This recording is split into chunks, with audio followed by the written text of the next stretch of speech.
What is up, YouTube? Sideline Eli here, and today we are going to be talking about the PS5 Pro reveal from yesterday and how it is absolutely bombing on social media. So let's dive right into it. And to start, first we need to talk about what is the PS5 Pro.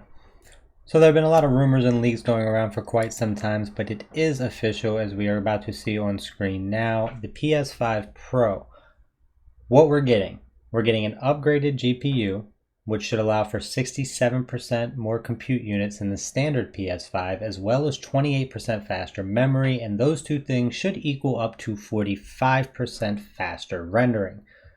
We are also getting advanced ray tracing, some tweaks and things that they mentioned. You should watch the video. I will link it in the description below if you want a more in-depth breakdown from this presentation.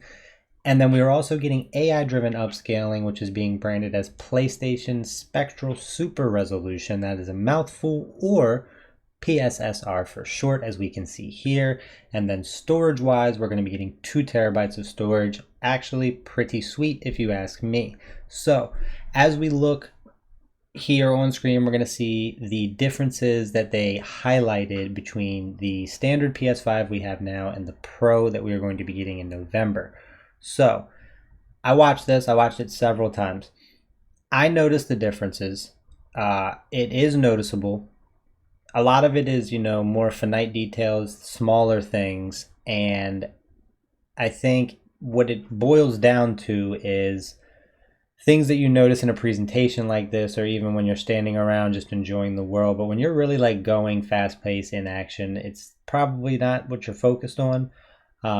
And so all of those numbers sound great on paper, and for the tech guys and girls, they know what that means. But to boil it all down in a nutshell, what the PS5 Pro is what we were promised. Essentially, next gen was supposed to be 4 years ago. And what I mean by that is, with the PS5 Pro, you should be able to, for at least for the games that are enhanced for it, you should be able to achieve 4K resolution at 60 frames per second as a base standard.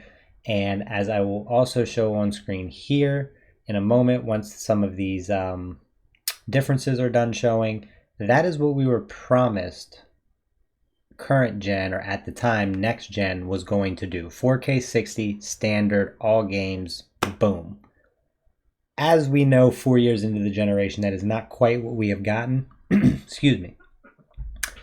And I think that is a big part of why a lot of people, at least on social media, were pretty sour on this whole thing, combined with that price tag, which we'll talk about here in a second. It's that they've essentially said, we've repackaged the product that we promised you 4 years ago, because now, halfway through the gen, we can actually deliver it.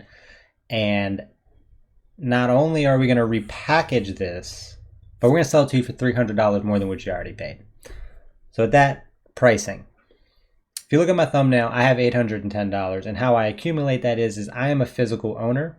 So if I wanted this PS5 Pro, I would need the base Pro as it comes, which is $700, plus I would need to buy the disk drive, which is another $80, $780, and then if I want the stand for it, it's another $30. So there's your $810 before tax. So I think that the combination of those two things was just a big red flag for pretty much everyone on social media. There were still some diehards kind of justifying it, but even a lot of big fans, myself included. I don't consider myself a stan because I love all gaming. I play everything.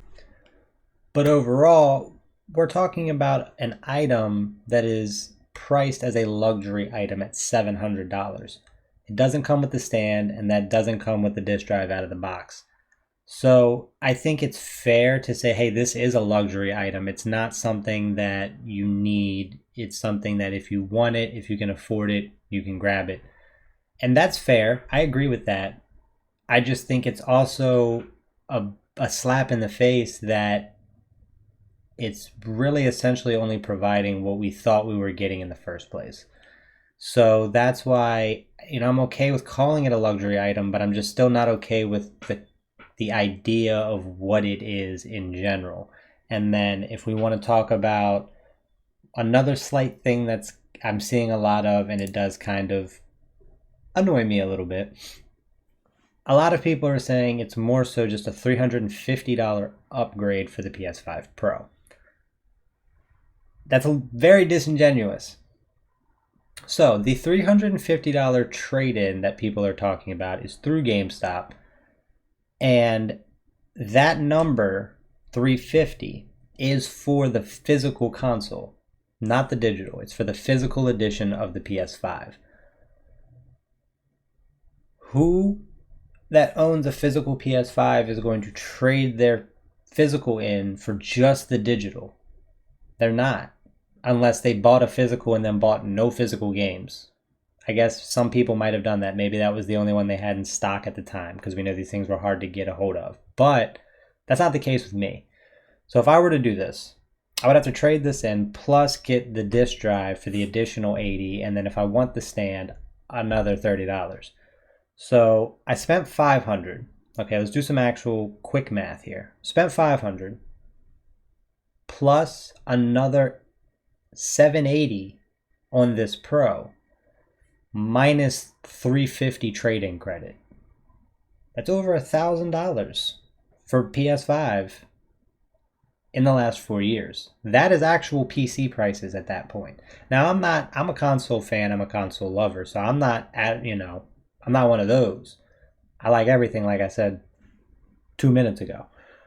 But that is crazy to me to be spending PC prices on, because that's one of the big things with console, right? That's one of the biggest things that I shout from the rooftops on social media, is that two things PC can never beat a console on: plug and play, affordability.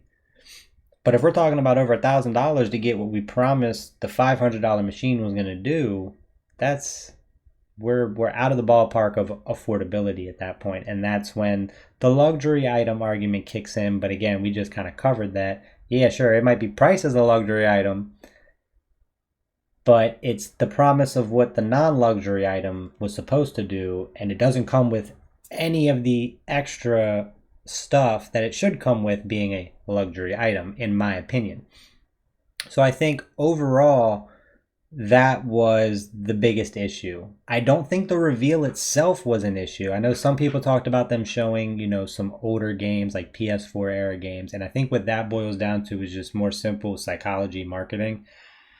And just what I mean by that is, you look at a game like Stellar Blade. It's a newer game, fantastic game, own the physical copy, and it has a beautiful world, many scenes, tons of gameplay they could have pulled from that game.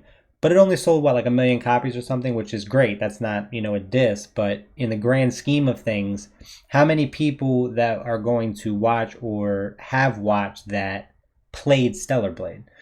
So when you're talking about showing like hey, before and after, this is what it looked like, this is what it will look like, anyone kind of viewing that didn't play Stellar Blade, which is a lot of people, they have everything they're looking at is new.